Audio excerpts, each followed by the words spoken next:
Terrorist activities have always seemed like a faraway phenomenon reserved for the Middle East and Asia, but suddenly it is right on our doorsteps. For years, we have watched the atrocities committed by Boko Haram in northern Nigeria, destroying entire community and killing indiscriminately, all in the name of an Islamic State. Al-Shabaab has also been engaging in indiscriminate killing, most recently the mass slaughter of over 126 students in Garissa. Recently, however, there's been a terrorist attack at a hotel in Burkina Faso, and now a most recent one in Côte d'Ivoire.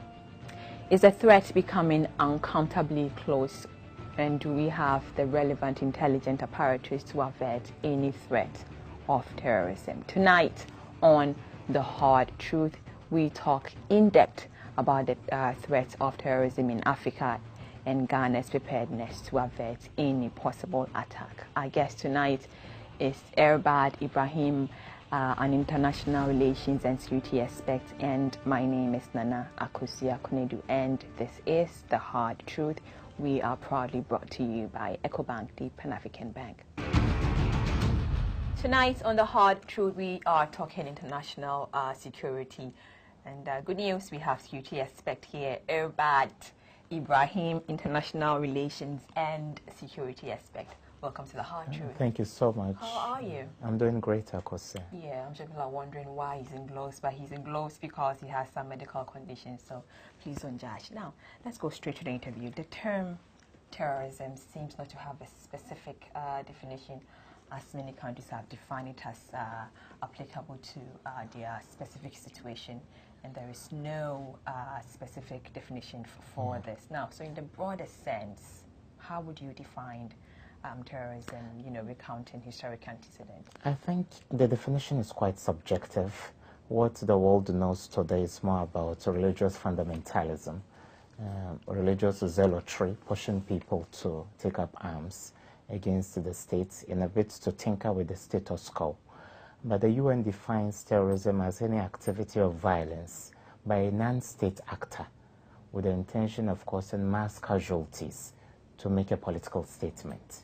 So you know of the Lockerbie bombing, you know of the September 11 attacks, you've heard of the London train bombing, you've heard of the Madrid bombings as well. So since 9/11, it has gained a lot of traction and currency around the world. So today, terrorism is germane to the international security architecture. First, it was global warming, and the international community went to Copenhagen. We're seriously discussing how we can get China to cut down on the greenhouse emissions. But today is all about terrorism. Terrorism activities in Africa were quite sparse, coming from the 20th to 21st century, with groups like Mau Mau in Kenya, with Nkumtu Sujwe in South Africa, and groups like that, fighting for their countries. Now, coming down to the 21st century, I want to ask, Al-Shabaab, have gained prominence for terrorism activities. Why has this developed, in these areas? There was an interface between the era you mentioned, post-independence, and the end of the Cold War. The US and the Soviet Union decided to cherry-pick what rebellions and mutinies around the world to support, including in Africa. So the term freedom fighter was used for certain people like John Garang and Mandela, as well as a host of others. So when did the freedom fighter, asking for a much more equitable cake regarding their own gas resources, petroleum resources, when did they transmogrify into terrorists? So therefore, Al-Shabaab is feeding into this lacuna in the definition of who a terrorist is. So now you don't have a terrorist in the true sense of the word. The person says they are fighting because Westerners have exploited Africa. And that, narrative seems to have sat well with the Somali people. That is why since the toppling of Siad Barre in 1991, you've heard of the issue of the Black Hawk Down. The world has not been able to make Somalia a bastion of stability. So domino effects. Algeria went to the polls in the 90s. Islamists won. They were not given the opportunity to rule. They are those who carried out the attack in Ivory Coast yesterday. I'm looking at the developing trends in the areas that I mentioned. Why is that? Why is that is the question. We aren't getting something right. You can't only be tackling terrorist infrastructure without tackling terrorist ideology. And an ideology does not efface with the killing of a terrorist leader. Everybody thought with the killing of Bin Laden, Al-Qaeda would be a thing of the past. Many, Al-Shabaab leaders have been killed through drone attacks, but they keep, replenishing their dissipated ranks. There's a reason why. I thought exactly the point you just said. I thought Bin Laden going would have, made issues slide. But you realize leaders, come up after their leaders are killed, and now it's like a revolving, or it's a circle. It doesn't end. Yeah, why? It's a vicious cycle of violence. Is there like a motive behind the attacks, or wanting to bomb someone else? Sometimes we are coy about attributing religion to the acts of terrorism, but they say religion is the opium of the masses. Wherever you've had a population of Muslims making up more than 50%, wherever, whether in Central Africa, East Africa, North Africa, or West Africa, you've always had a tinge of, insurgency. So the moral high ground I'm talking about is when French forces go abroad, they should look better than ISIS and Al-Shabaab. When Americans go abroad to fight for peace and stability, they should look better than these guys. Yeah. But today, human lives have become video games. Unmanned drones are being used. People are sitting in some corner, and then they are killing people at will. And the UNHCR is not saying anything about it. The UN Security Council is not saying anything about it. Look at the violent torpedoing of the Gaddafi regime. Look at how Saddam Hussein was toppled based upon false intelligence that he had weapons of mass destruction. So all these acts of international injustice provide fodder for the recruitment of young, impressionable people across the world, including in Africa. All right, let's talk about the term Islamists and jihadists.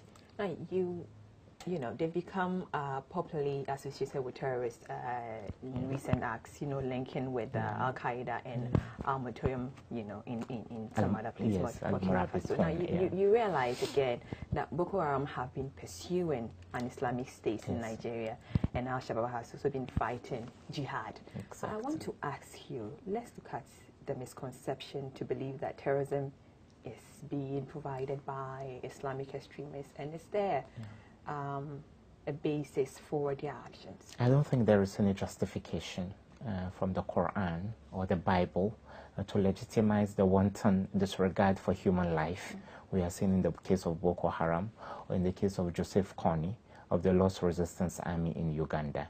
I'll quote for you a portion of the Quran that says, من أجل ذلك كتبنا على بني إسرائيل أنه من قتل نفسا بغير نفس أو فساد في الأرض فكأنما قتل الناس جميعا. Thus did we decree unto the children of Israel and all the nations that would come after them, that anybody who deliberately took away the soul of an innocent person, it would be as though the person has exterminated the whole of humanity. And in the same vein, anybody who saved a single soul would have the magnitude of a reward commensurate with saving the whole of humanity. So a religion that calls for salvation cannot call for murder in equal measure. So there is no Quranic basis, there is no biblical basis to such activities. But if you ask of, Islamism and jihadism, they are pretty much like the UGCC and the CPP. When the UGCC came, and it was a zeitgeist, they said independence in the shortest possible time.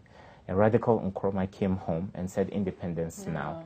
Islamists are just like the Muslim Brotherhood in Egypt. And Nana Kosia, why would the Egyptian people democratically elect Mohamed Morsi as president? Then he is toppled in a coup. Then the international community that says it is spreading democracy around the world is eerily silent. So Islamists are now turning into jihadists because Islamists believe they can be part of the political system and effect the needed change. There are times they've done 5 decades before wielding power. But the jihadists believe democracy is not the way to go, and the United Nations has not been fair to the Middle East and the larger Muslim world, including North Africa, and therefore they don't respect whatever resolutions that are passed on the floor of the UN. And this injustice is felt by everybody. Akosia, why should an ICC in The Hague betraying only leaders from the third world, leaders from Africa and Eastern Europe, when in fact the hands of people like Bush and Tony Blair are sullied with the blood of, if not hundreds of thousands, millions of people that have been killed.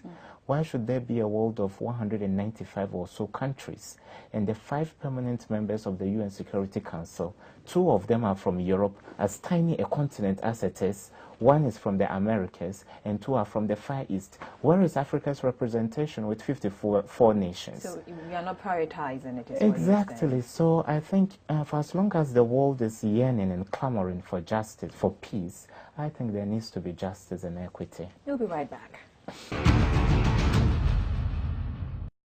Welcome back to The Hard Truth, and we are proudly brought to you by EcoBank, the Pan-African Bank, International Relations and Security Expert, Irbard, I got it right, Ibrahim. It's still here. You're there. Let's talk about, let's look at this. You know, since the Islamic State, you know, entry into Libya, Al-Qaeda and the Islamic Maghreb has responded with series of attacks to bolster its claims of primary in the Western Sahara. Some experts are of the opinion that aside from the message being sent to France and its allies via attacks, the message is also being sent to ISIS and, you know, competing the Islamic factions. I want to ask you, what do you think of this assessment? I think Al-Qaeda acted as the midwife that oversaw the birth of ISIS. In fact, ISIS was nothing but a franchise of Al-Qaeda in Iraq. So when the Arab Spring started, Abu Bakr Baghdadi, who is the leader of ISIS, saw an opportunity. So he deployed soldiers and funneled some funds for them to open a front in Syria. Initially, they wanted to hide their identity. They were camouflaged in the Nusra Front. That became so popular in the Syrian rebellion. Then later they came out and said they were ISIS. People have called them ISIL sometimes, Islamic State in Iraq and the Levant. The Levant goes beyond Syria. It covers parts of Lebanon and Jordan. So when the Obama administration says it wants to call them ISIL, that is why there's a disparity in that nomenclature. So whether ISIL or ISIS, one and the same thing. They are brands. The more brutal you are, the more headlines you make around the world. So ISIS beheads, AQIM attacks civilians in hotels. So therefore there's a turf war between those two because ISIS broke away from the parent group, Al-Qaeda. And mind you, Akosia, this resurgence of AQIM comes as no surprise to me. The world channeled all of its arsenal against ISIS. All the nations of the world were devoting their military materiel to fight against ISIS in Iraq and Syria. So in the interim, that gave the opportunity to AQIM, Al-Qaeda in the Arabian Peninsula, and the treasure trove of classified information points to the fact that Ghana is more threatened by the Yemeni branch of Al-Qaeda, AQAP, than we are threatened by AQIM. So Al-Qaeda in the Arabian Peninsula was the same group that deployed that Nigerian young man, Omar Farouk Abdul Muttalib, meant for Detroit, but passing through Accra. And our national security have apprehended people who have forged, you know, Ghanaian passports coming from Yemen.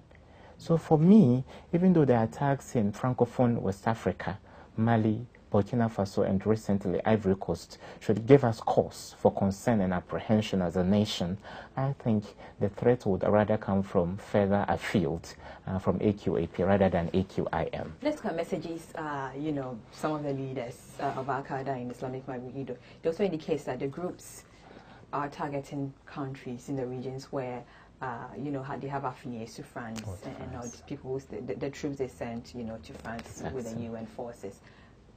Divergent views exist on potentials for attacks on countries, you know, which contribute to troops in the fight on that. Do you see Ghana as a risk, you know, a target terrorist risk? I don't think so. In the interim, no. AQM is cherry-picking French allies in the region. Most people do not know that France has become much more belligerent and bellicose in its foreign policy posture. I remember we sent some troops to Mali and Ghana. We are serving with MINUSMA. MINUSMA is a UN-sanctioned peacekeeping force. But France is interested in the gas in Niger and other resources within the Sahel. So currently Operation Barkhane is ongoing, and France has deployed thousands of soldiers to fight against AQIM, Al-Murabiton, just as you indicated, Ansar Din, as well as a host of others, including Tuareg rebels in the Azawad, the three northern cities of Mali, Kidal, Timbuktu, and Gao. So France has become like the warhead that is leading the charge against such transnational militant organizations. So naturally, there's going to be a ricochet effect. So Mali, then Burkina, Ivory Coast, I suspect the next target to be a 4-star or 5-star hotel, if not in Togo, then in Senegal or Guinea. It will be very difficult because, number one, we are an Anglophone country. We aren't contributing militarily to fight the fight against AQIM. So no cause for alarm, but we need to take the needed precautions. I want to ask you, is Ghana ready with its intelligence? Are we capable of readiness to some of these attacks? The examples we saw, mass casualty events in Accra, the Menai disaster, the June 3 floods, indicates we don't have the preparedness to cope with the deaths of a dozen or two people in Accra. So I don't think we have the needed. What do we attribute that to? Is it less military men, or we don't have the intelligence? We are spending a chunk of the country's resources, and when in the next election, every president, responsible president in the world will tell you their number one priority is to keep their people safe. Who would want to buy the needed surveillance and reconnaissance equipment? Who would want to buy drones to surveil our borders so that they lose in November? They would want to pump the money into campaigns. So therefore, we've got misplaced priorities. How can there be a city like Accra and our streets, boulevards we have in Accra, and there are no security cameras? And so national security, so you're not ready? We've never been ready. And I don't think we'll ever be ready.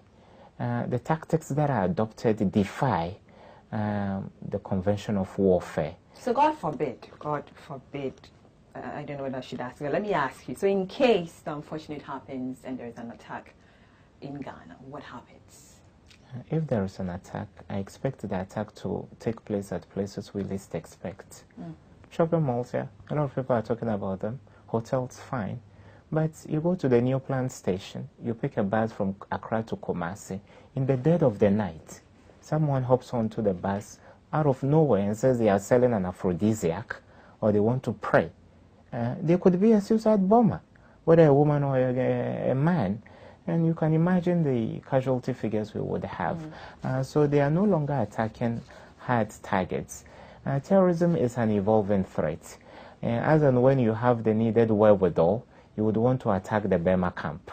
You know, when military bases were attacked elsewhere, we beefed up security at the Burma camp. But the attack here, then when you are not concentrating on soft targets, then they attack elsewhere. So I think the strength they have is that they are always a step ahead of conventional warfare and all the ethos of the execution of war. So the public must be vigilant. I want to see our security agencies simulate an attack on Accra Mall and how the citizens should react. So that, yes, government is doing a lot. In our own small way, we contribute to the efforts to keep Ghana safe. I know there's an anti-terrorism unit that meets every Monday to assess and reassess the threat levels. And yesterday's meeting by the National Security Council has given us a certain alertness that Ghana stands vulnerable to be targeted. So we need to begin to psych the minds of the Ghanaian people that it could happen, and as and when it does, how do you react? We'll be right back. Welcome back to The Hard Truth, and we are proudly brought to you by EcoBank, the Pan-African Bank. Irbard, let me ask you.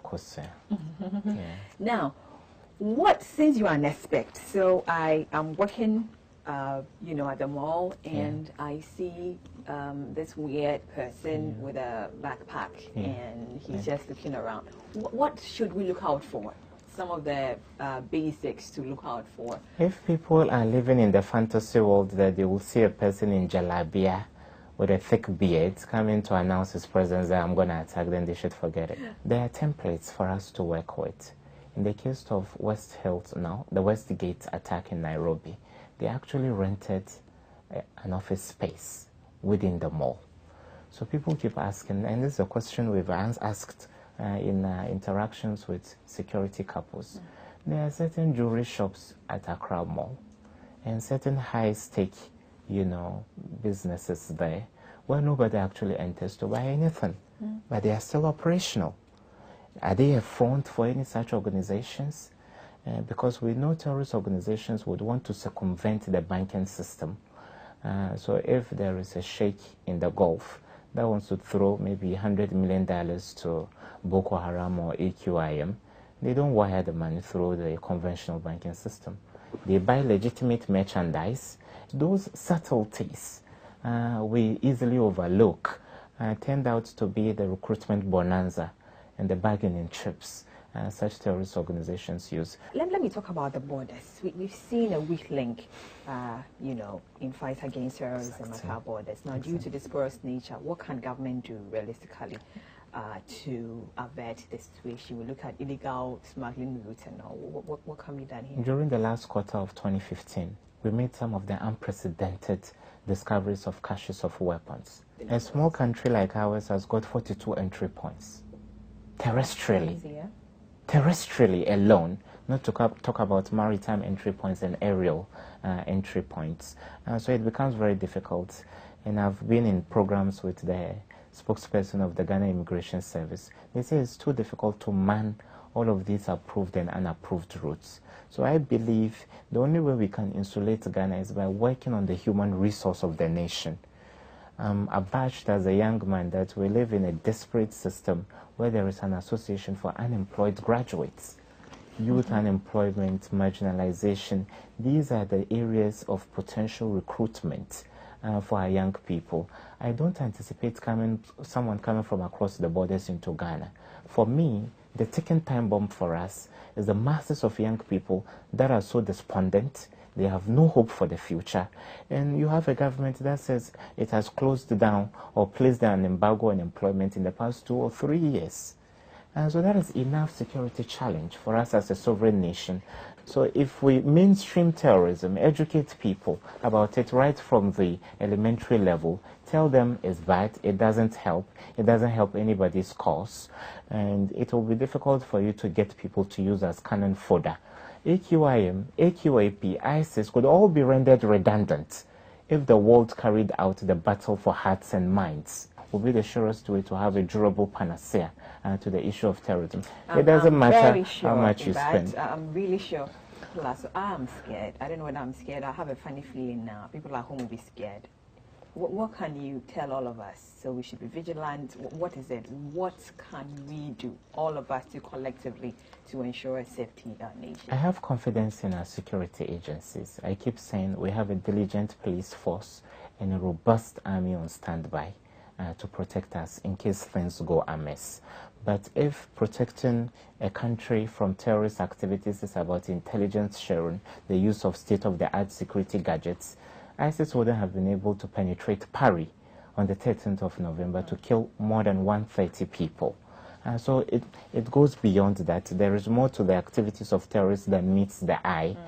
So therefore, as individuals, don't be that, hospitable Ghanaian that sees something suspicious and keeps mum about it. When you see something, say something. We live in a city where people come from other West African countries. They rent out from landlords and landladies for as long as they have words of currency in a brown envelope. Nobody questions their background. People have rented spaces to people. These are young, exuberant men driving in Porsche cars. They sleep throughout the day, and you don't question them what they do for a living.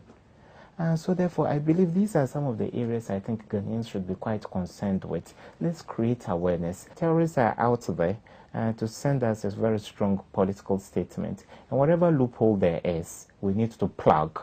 As a nation, we should leave no stone unturned in doing that. And our number one priority as a nation is how to keep the Ghanaian people safe. So no military or defense budget is too huge. Spend more on our security, keep us safe, and I believe anybody who doesn't assure us of our security will most likely suffer in November because this is a threat that is facing all countries within the sub-region. And Nigeria has suffered from Boko Haram.